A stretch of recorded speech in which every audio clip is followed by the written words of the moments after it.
ভাই সাহেব, আজকে এই মাস্তান এমন এক শত্রু পাইছে যার হাত পা মুখ শরীর কিচ্ছু নাই, তবুও তার শান্তি নাই। সে হলো একটা দড়ি। হ্যাঁ, ঠিকই শুনছেন, সে একটা নিরীহ দড়ি। কিন্তু বেচারা নিজেও জানে না তার উপরে কেন এমন উদ্যম কেলানি চলতেছে। স্থানটায় এইটারে আশ্রইয়ে বাইরে ইয়ে খিলাইয়ে গুতাইয়ে কি করতেছে। মনে হইতেছে দড়িটা ওর জনমের শত্রু, ওর বউ বাগাইয়ে লইয়ে গেছে। ভাই, এখন থাম। দড়ি বেচারা তো নিজেও জানে না ওর কি অপরাধ। ওর বিনা কারণে আর কেলাস না।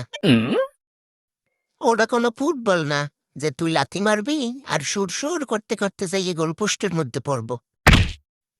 তুই যে খেলা দেখাইতেছ, বিশ্বকাপ খেললে তো কাপ নিয়ে ঘরে ফিরতি, জিমন্যাস্টিকে চ্যাম্পিয়ন হইতি, আর ডিগবাজিতে হইতি সুপারস্টার ডিগবাজি ক্যান, ডিগবাজি খান।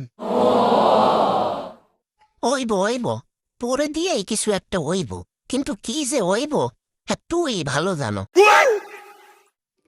নিরীহ একটা দড়ি দিয়ে যে সাপের খেলা দেখাইতেছ, সাপ পাইলে তো মনে হয় বাঘের খেলা দেখাবি।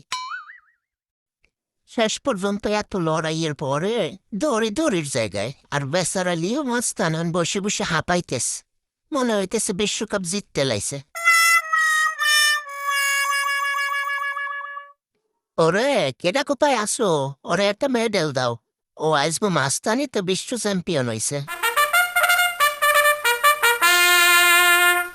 যাই হোক, বেচারার এই নিষ্ফল অভিযান যদি আপনাকে ভালো লেগে থাকে, তাইলে একটা লাইক দিয়ে ওর পাশে থাকেন। নইলে কিন্তু ও আপনাকে চার্জার কামড়াইয়ে ছিঁড়ে ফেলাইতে পারে।